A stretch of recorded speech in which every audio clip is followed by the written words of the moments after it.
যেহেতু এটা রবিউল আউয়াল মাস এবং এই মাসে আল্লাহর রাসূল সাল্লাল্লাহু আলাইহি ওয়াসাল্লাম দুনিয়াতে এসেছিলেন, সেহেতু আমরা রাসূল সাল্লাল্লাহু আলাইহি ওয়াসাল্লামের জীবনী থেকে ওনার চরিত্র এবং স্বভাব এবং অভ্যাস কি ছিল এবং ওনার চরিত্র স্বভাব আর অভ্যাস থেকে আমাদের জন্য কি শিক্ষা রয়েছে সেই সম্পর্কে কথা শুনবো ইনশাআল্লাহ।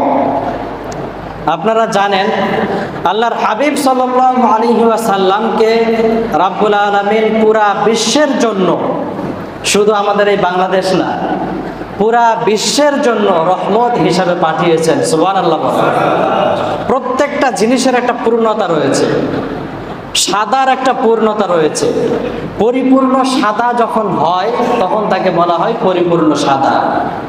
ঠিক তদ্রূপভাবে রহমতের একটা পূর্ণতা রয়েছে, যেই পরিপূর্ণ রহমতওয়ালা আল্লাহ রাব্বুল আলামিন এই পৃথিবীতে একজনকেই বানিয়েছিলেন, তিনি হলেন আমাদের রাসূল মুহাম্মদ সাল্লাল্লাহু আলাইহি ওয়াসাল্লাম, যার ঘোষণা আল্লাহ রাব্বুল আলামিন পবিত্র কোরআনের মধ্যেই দিয়েছেন, বলেছেন ওয়ামা আরসালনাকা ইল্লা রাহমাতাল লিল আলামিন। কত সুন্দর কথা। কোন নবীর ক্ষেত্রে আল্লাহ এমন বলেন নাই যে ও মুসা, ও ইব্রাহিম, তোমাকে আমি পুরা বিশ্বের জন্য রহমত বানালাম। কিন্তু মুহাম্মদ এমন নবী, উনাকে আল্লাহ রাব্বুল আলামিন বলছেন মুহাম্মদ তুমি যেমন তেমন কোনো নবী নও, তোমাকে আমি পুরা বিশ্বের জন্য রহমত হিসাবে বানালাম। সুবহানাল্লাহ। শুধু তাই নয়, আল্লাহ রাব্বুল আলামিন সৌন্দর্য সৃষ্টি করেছেন এবং এই সৌন্দর্য পরিপূর্ণ যাকে দিয়েছেন ওই মানুষটাও আমাদের নবী মুহাম্মদ সাল্লাল্লাহু আলাইহি ওয়াসাল্লাম।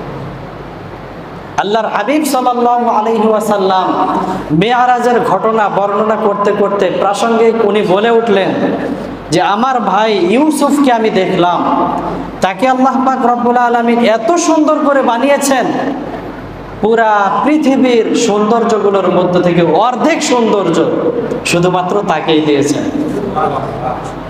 আপনি কত সুন্দর, আপনি একবার আপনার চেহারার দিকে দেখেছেন? আল্লাহ পাক আপনাকে কত সুন্দর করে বানিয়েছেন। এই পৃথিবীর শুরু থেকে নিয়ে আজ পর্যন্ত যতগুলো সৌন্দর্য দিয়ে এই মানুষগুলোকে, জিনগুলোকে, পশু পাখি যাই বলেন না কেন, যাদেরকে বানিয়েছেন, এই সব সৌন্দর্যগুলো অর্ধেক, আর অর্ধেকটাই দিয়েছেন কাকে বলেন? ইউসুফ আলাইহিস সালাতু ওয়াস সালাম। ওই নবী বলছেন আমাকে আবার আল্লাহ পাক রব্বুল আলামিন তার চাইতেও সুন্দর বানিয়েছেন। সুবহানাল্লাহ।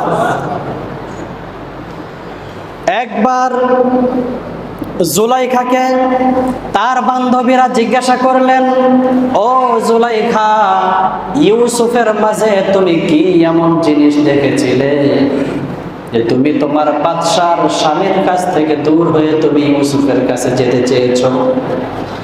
ইউসুফের মাঝে কি এমন রয়েছে? জুলাইখা বলেন, ও আমার প্রিয় বান্ধবীরা, তোমরা যদি জানতে চাও, দেখতে চাও আমার ইউসুফের মাঝে কি রয়েছে, অমুক তারিখের অমুক দিনে তোমরা আমার বাসায় এসো। কি তোমরা দেখতে চাও? আমার বাসায় একবার এসো। প্রত্যেকটা বান্ধবী তার বাসায় আসলেন, ইউসুফকে দেখবেন। সবাইকে বললেন তোমরা বসো, কিছু আপেল আর কমলা তোমাদেরকে দেয়া হলো, এগুলো কেটে কেটে তোমরা খাও, আর আমি আমার ইউসুফকে এই পাশ দিয়ে হেঁটে তোমাদের সামনে দিয়ে নিয়ে যাব। সুবহানাল্লাহ। ইউসুফ আলাইহিস সালাতু ওয়াস সালামকে মিশরের রমণীরা যখন দেখলেন, কখন যে তাদের ইউসুফ পার হয়ে গিয়েছে এটা তো খেয়াল নাই, তার দিকেই হতভম্ব হয়ে চেয়ে আছেন এবং আপেল কাটতে কাটতে তাদের হাতগুলোকে কেটে ফেলেছেন। সুবহানাল্লাহ বলেন। এই ঘটনাটা আম্মাজান আয়েশা সিদ্দিকা রাদিয়াল্লাহু তাআলা আনহা মক্কার মহিলাদেরকে শোনাচ্ছেন আর বলছেন, ও মক্কার মহিলারে, তোমরা সহ মিশরের প্রত্যেকটা সুন্দরী রমণী যদি তোমরা আমার রাসূলকে দেখতে, তাহলে তোমরা তোমাদের কলিজাটাও কেটে ফেলতে এক মুহূর্তের মধ্যে টের পেতে না। সুবহানাল্লাহ। তাহলে রাসূলকে কি পরিমাণ সৌন্দর্য দেওয়া হয়েছে। সম্মানিত হাজিরিন, বলছিলাম প্রত্যেকটা জিনিসের একটা পূর্ণতা রয়েছে। রহমতের পূর্ণতা রাসূলকে দেয়া হয়েছে, সৌন্দর্যের পূর্ণতা দেয়া হয়েছে কাকে? রাসূলকে। ঠিক তদ্রূপভাবে উত্তম চরিত্রের পূর্ণতা এটাও দেয়া হয়েছে কাকে? আল্লাহ পাক আল্লাহর হাবিব সাল্লাল্লাহু আলাইহি ওয়াসাল্লামকে দিয়েছেন। রাব্বুল আলামিন সূরাতুল আহজাবের 21 নম্বর আয়াতের মধ্যে বলেন, লাকাদ কানা লাকুম ফি রাসূলিল্লাহি উসওয়াতুন হাসানাতুন লিমান কানা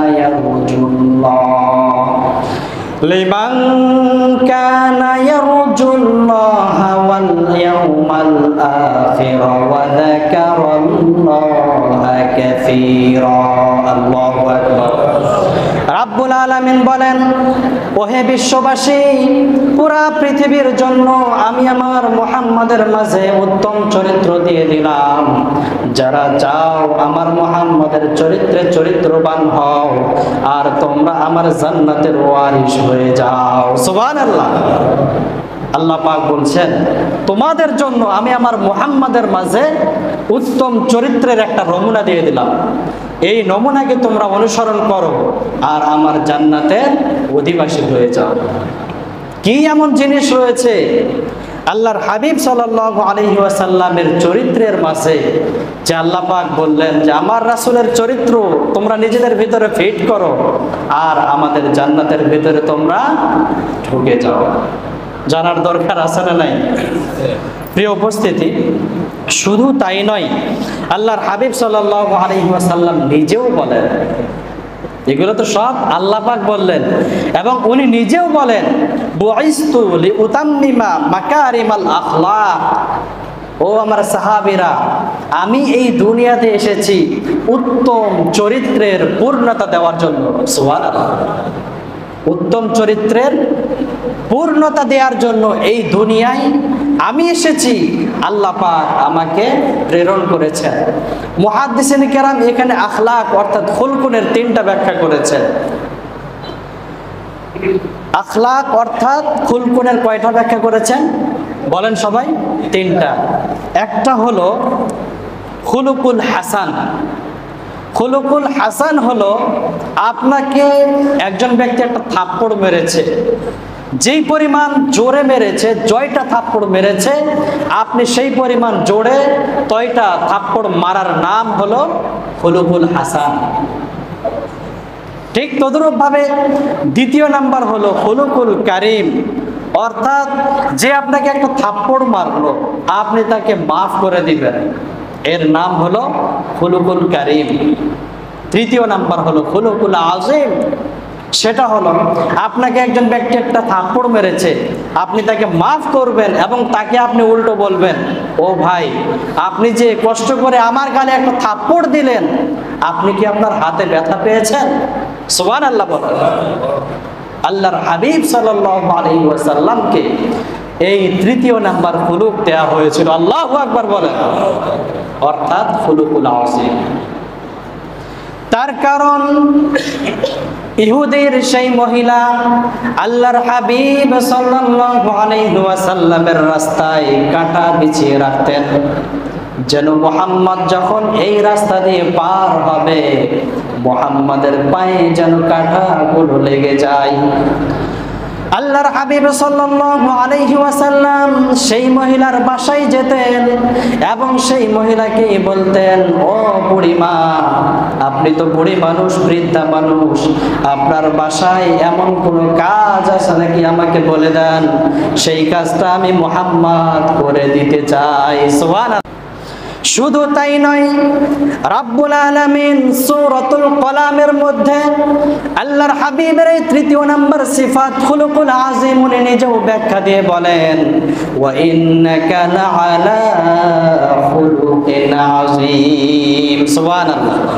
ও মুহাম্মদ, তোমাকে আমি খুলুকুল হাসান কিংবা কারীম দেই নাই, আমি তোমাকে যেই খুলুকটা দিয়েছি সেই খুলুকটার নাম হলো খুলুকুল আযীম। সুবহানাল্লাহ বললেন। রাব্বুল আলামিনের রাসূল ওনার চরিত্র সম্পর্কে আম্মা জান আয়েশা সিদ্দিকা রাদিয়াল্লাহু তাআলা প্রত্যেকটা সাহাবী গিয়ে জিজ্ঞাসা করলেন, ও উম্মুল মুমিনিন আয়েশা সিদ্দিকা রাদিয়াল্লাহু তাআলা আনহা, আল্লাহর রাসূল তো দুনিয়ায় নেই, বলেন তো দেখি আমার রাসূলের চরিত্র আর অভ্যাসটা কেমন ছিল।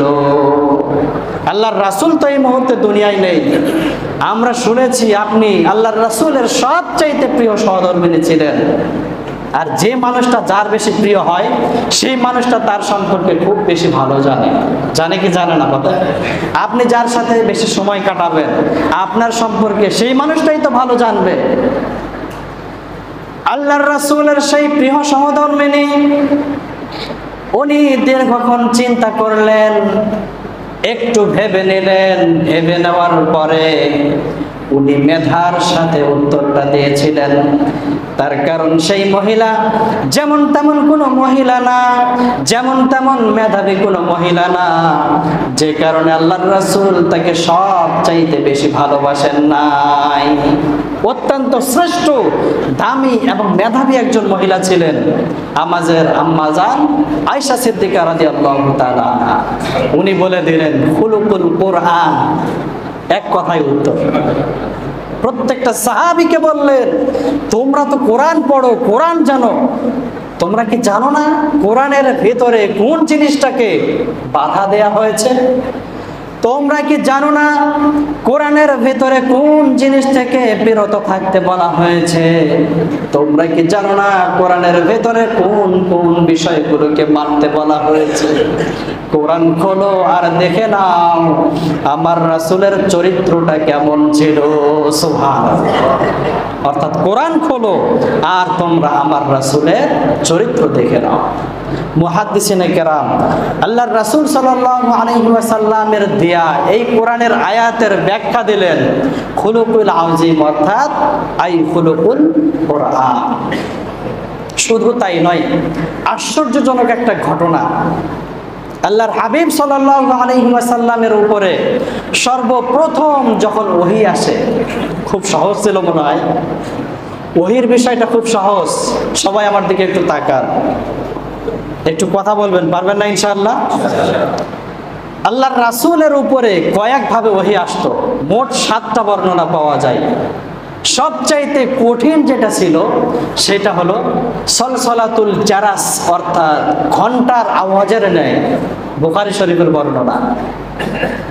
আল্লাহর হাবিব সাল্লাল্লাহু আলাইহি ওয়াসাল্লামের উপরে এই অবস্থায় যখন ওহী আসতো, শীতের সময়, প্রচন্ড শীত, যে সময় প্রত্যেকটা সাহাবী, প্রত্যেকটা মানুষ থরথর করে কাঁপছেন, ওই সময় আল্লাহর রাসূলের উপরে যখন ওহী অবতীর্ণ হতো আল্লাহর রাসূল ঘেমে চূর্ণ বিচূর্ণ হয়ে যেতেন। আল্লাহু আকবার। তাহলে কি পরিমাণ ওহীর ভার! এক সাহাবী ওনার রানের উপরে শুয়ে থাকা অবস্থায় আল্লাহর রাসূল সাল্লাল্লাহু আলাইহি ওয়াসাল্লামের উপরে ওহী অবতীর্ণ হওয়া শুরু হলো। এক পর্যায়ে সেই সাহাবী বললেন, আমার মনে হলো আমার রানের একটা হাড় আরো একটা হাড়ের ভিতরে ঢুকে যাচ্ছে। সুবহানাল্লাহ বলেন। আল্লাহর রাসূলের উপরে যখন ওহী অবতীর্ণ হতেন, এই সময় যখন উনি উটের পিঠে থাকতেন, উটের পাটা জমিনে দেবে যেত। সুবহানাল্লাহ বলেন। ওই ওহী অবতীর্ণ হওয়া যখন সর্বপ্রথম, ফার্স্ট টাইম, যে সময় আল্লাহর রাসূলের কোনো অভিজ্ঞতা নাই, ওহী অবতীর্ণ হবেন, আল্লাহর রাসূল ভয়ে হতভম্ব। তার কারণ এই প্রথম উনি দেখছেন কাকে? জিবরাইল আলাইহিস সালাতু ওয়াস সালামকে। আল্লাহর রাসূলের এই ঘটনা যখন উনি ওনার প্রিয় সহধর্মিণী আম্মা জান খাদিজা রাদিয়াল্লাহু তাআলা আনহার কাছে ব্যাখ্যা করলেন, বললেন, ও খাদিজা, আজকে একটা আশ্চর্যজনক ঘটনা ঘটে গিয়েছে। আমার সামনে বিশাল দেহের অধিকারী একজন মানুষ এসেছে, আমাকে কোরআন নামক কয়েকটা আয়াত শিক্ষা দিয়েছে। ও খাদিজা, আমার ভয় হয়, মনে হয় আমার রব্বুল আলামিন আমাকে এই দুনিয়া থেকে নিয়ে চলে যাবেন। উনি ভয়ে কম্বল মুড়ি দিয়ে উনি ওনার লেপ টেপ সব নিয়ে ঘরের এক কোণায় শুয়ে আছে, ভয়ে। ভয় হওয়াটা স্বাভাবিক। আল্লাহর রাসূলের সেই স্ত্রী উনি বলেন, ইন্নাকা লাতাসিলুর রহিম, ও মুহাম্মদ আমি যতটুকু জানি আপনি আপনার পরিবারের সাথে ভালো ব্যবহার করেছেন, রাব্বুল আলামিন আপনাকে কখনো অপদস্থ করবেন না।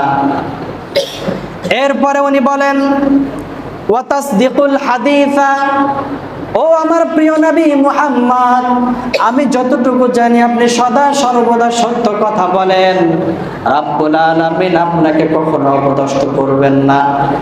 ওয়া তাহমিলুল কাল্লা, আল্লাহর রাসূলের সেই স্ত্রী বলেন ও মুহাম্মদ আমি যতটুকু জানি আপনি অসহায়কে সহযোগিতা করেন, আপনার ভেতরে এই সিফাত রয়েছে, রাব্বুল আলামিন আপনাকে কখনো অপদস্থ করবেন না।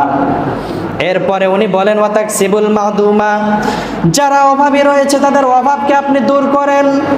এরপরে বলেন ওয়া তাকরিদ দাইফা, যারা মেহমান আপনার বাসায় আসে মেহমানকে আপনি দূর দূর করে তাড়িয়ে দেন না, আপনি আপনার সাধ্য অনুযায়ী মেহমানদারি করান। এরপরে সব শেষে বলেন ওয়া তুঈনু আলা নওয়াইবিল হক, ও মুহাম্মদ প্রাকৃতিক দুর্যোগে যারা পড়ে, যারা অভাব অনটনের মধ্যে পড়ে আপনি আপনার সামর্থ্য অনুযায়ী তাদেরকে সাহায্য করার চেষ্টা করেন।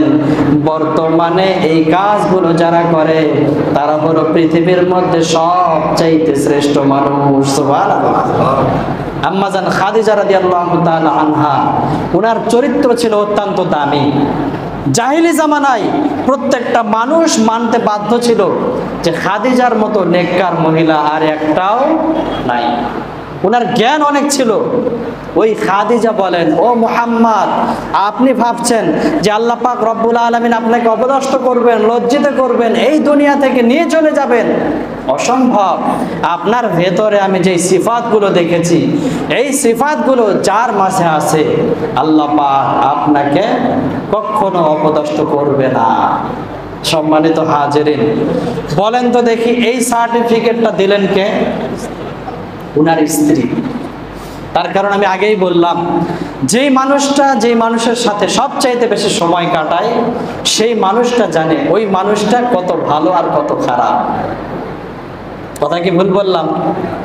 আল্লাহর রাসূলের চরিত্র এত বেশি পবিত্র ছিল যে উনি ওনার সাহাবীদেরকে, উনি ওনার প্রত্যেকটা স্ত্রীকে লক্ষ্য করে বলতেন ও আমার সাহাবীরা, ও আমার প্রিয় সহধর্মিনীরা, তোমরা রাতের অন্ধকারে এবং দিনের আলোয় তোমরা আমার ভেতর থেকে যা প্রকাশ পাও প্রত্যেকটা বিশ্ববাসীকে তাই জানিয়ে দাও। সুবহানাল্লাহ। আপনারা পারবেন, আমরা পারবো। বুকে হাত দিয়ে বলতে পারবো আমাদের স্ত্রীদেরকে বলতে যে আমি রাতে যা করি, আমি যেভাবে আয় রোজগার করি, আমি তোমার সাথে যেই ব্যবহারটা করি, আমি আমার সন্তানদের সাথে, পরিবারের সাথে যেই আচরণগুলো করে থাকি, তুমি সকালবেলা মসজিদের মাইকে গিয়ে সবার সামনে এগুলো প্রকাশ করে দিবে। পারবেন? বলতে পারবেন? তাহলে একবার চিন্তা করে দেখেন আল্লাহর রাসূলের চরিত্রটা কত দামি ছিল এবং কত পবিত্র ছিল। উনি বলতেন যাই দেখো তাই মানুষের মাঝে বর্ণনা করে দাও। সুবহানাল্লাহ। প্রিয় উপস্থিতি, আল্লাহর রাসূলের চরিত্র সহ প্রত্যেকটা নবীর চরিত্র এত দামি কেন? তার কারণ হলো ওনাদের জীবনে কোনো গুনাহ ছিল না। আল্লাহ পাক রব্বুল আলামিন প্রত্যেকটা নবীকে, প্রত্যেকটা রাসূলকে যেই জিনিস থেকে পবিত্র রাখতেন সেই জিনিসটার নাম কি বলেন? গুনাহ। আচ্ছা বলেন তো দেখি, একজন মানুষ যখন পৃথিবীতে আসে সে কি জাহান্নাম নিজের ভেতরে লিখে নিয়ে আসে নাকি? প্রত্যেকটা মানুষ কিন্তু জান্নাতি। যখন মার পেট থেকে বের হয় সে ইহুদি হোক, নাসারা হোক, খ্রিস্টান হোক, যাই হোক না কেন, আল্লাহর রাসূল বলেন প্রত্যেকটা মানুষ মুসলিম ইসলামী ফিতরতের উপরে জন্মগ্রহণ করে। ফাআবাওয়াহু ইউহাফিদানিহি আও ইনাসিরানিহি আও ইউমাজ্জিসানিহি, এরপর তার মা বাবা তাকে এগুলো বানায়। এজন্য প্রত্যেকটা মানুষ ছিল মুসলিম, প্রত্যেকটা মানুষ জান্নাতি, কিন্তু জাহান্নামী হয়ে যায় কেন? কেউ গুনাহের কাজ করতেই থাকে মুসলিম থাকা অবস্থায়, কেউ আবার মুসলিম না, তাদের পরিবারের দেখে মুশরিক হয়ে যায়, শিরক করা শুরু করে, যে কারণে মানুষগুলো জাহান্নামী হয়ে যায়। তাহলে মূল উৎস জাহান্নামী হওয়ার যেটা, সেইটা হলো গুনাহ। যেই গুনাহ থেকে আল্লাহ রাব্বুল আলামিন প্রত্যেকটা নবী আর রাসূলকে বাঁচিয়ে রেখেছিলেন। যেমন রাব্বুল আলামিন ইব্রাহিম আলাইহিস সালাতু ওয়াস সালামকে গুনাহ থেকে বাঁচিয়ে রেখেছেন, যেমন রাব্বুল আলামিন মূসা আলাইহিস সালাতু ওয়াস সালামকে প্রত্যেক প্রকারের গুনাহ থেকে বাঁচিয়ে রেখেছিলেন। ঠিক তদ্রূপভাবে রব্বুল আলামিন আমাদের নবী মুহাম্মদ সাল্লাল্লাহু আলাইহি ওয়াসাল্লামকে আশ্চর্যজনকভাবে গুনাহ থেকে বিরত রেখেছিলেন। আল্লাহ নিজেই বলেন, আমার বয়স ছিল 14, যে সময় পুরা মক্কায় জাহেলিয়াতের জামানা ছিল, প্রত্যেকটা পরিবারের ভিতরে কম বেশি গুনাহের কাজ করা হতো। আমি মুহাম্মদ সেই সময় লক্ষ্য করে দেখেছি, যেই পরিবারগুলো একটু ধনী ছিল, যাদের সহায় সম্বল ভালো ছিল, তাদের পরিবারের ভেতরে যখন কোনো বিবাহের অনুষ্ঠান হতো, সেই বিবাহের মধ্যে নর্তকী আনা হতো, গান বাজনা করা হতো, মদের আয়োজন করা হতো, প্রত্যেক প্রকারের গুনাহের আয়োজন করা হতো। আমি মুহাম্মদের দাওয়াত ছিল এমন একটা পরিবারের ভেতরে, আমি আমার পরিবার সহ সেই পরিবারের দাওয়াত খেতে গেলাম। বলছেন কে? নবী মুহাম্মদ সাল্লাল্লাহু আলাইহি ওয়াসাল্লাম। উনি বলছেন, আল্লাহ পাক কোন সিস্টেমে আমাকে গুনাহ থেকে বিরত রেখেছেন তোমাদেরকে জানাই, তোমরা জানো। আল আম্বিয়া কুল্লুহুম মাসুমুন, প্রত্যেকটা নবী যে গুনাহ থেকে পবিত্র, সেটা কেমনে তার ব্যাখ্যা আমি দিচ্ছি। এরপরে আল্লাহর হাবিব সাল্লাল্লাহু আলাইহি ওয়াসাল্লাম বলেন, আমরা সেই বাসায় গিয়ে উপস্থিত হলাম, একটু পরেই শুরু হবে গুনাহের কাজ কারবার, মদ জুয়া ফেন্সিডিল যা আছে সব খাওয়া দাওয়া শুরু, এমনকি নর্তকীদেরকে নাচানো হবে, প্রত্যেক প্রকারের গুনাহের কাজ করা হবে। আমি মুহাম্মদের মাথাটা ঝিমঝিম করতে শুরু করলো। এক পর্যায়ে আমি দেখলাম আমি বেহুশ হয়ে গেলাম। প্রত্যেক প্রকারের গুনাহের আয়োজন যখন শেষ হয়ে গেল, আমি মুহাম্মদের জ্ঞানটা ফেরত আসলো।